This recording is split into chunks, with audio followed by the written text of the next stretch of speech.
కేరళలోని ఒక ఆలయ ఉత్సవ వేడుక ఒక్కసారిగా భయాందోళన ఘటనగా మారింది.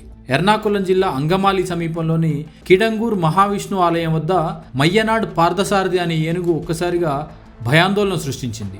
ఉదయం సుమారు 9:45 సమయంలో ఆలయ ప్రాంగణంలో ఉన్న వాహనాలపైకి దూసుకెళ్లి ఒక కారుని పూర్తిగా తలకిందులు చేసి ధ్వంసం చేసింది. అక్కడే పార్క్ చేస్తున్న పలు ద్విచక్ర వాహనాలను సైతం పూర్తిగా నాశనం చేసింది. ఈ ఘటనలో ఏనుగుని తీసుకొచ్చిన లారీ డ్రైవర్ కొల్లం జిల్లాకు చెందిన 40 ఏళ్ల విష్ణు అక్కడికక్కడే ప్రాణాలు కోల్పోయాడు. మావటి ప్రదీప్ తీవ్రంగా గాయపడి ఆసుపత్రిలో చికిత్స పొందుతున్నాడు.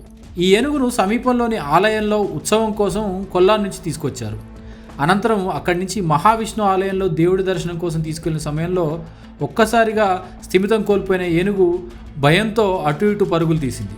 ఏనుగు సృష్టించిన విధ్వంసానికి ఒక్కసారిగా అక్కడే ఉన్న భక్తులంతా కూడా ప్రాణాల కోసం పరుగులు తీయాల్సిన పరిస్థితి ఏర్పడింది. సమాచారం అందుకున్న పోలీసులు, అటవీ శాఖ ఎలిఫెంట్ స్క్వాడ్ వెంటనే రంగంలోకి దిగి చర్యలు చేపట్టడంతో పరిస్థితి కొంత అదుపులోకి వచ్చింది.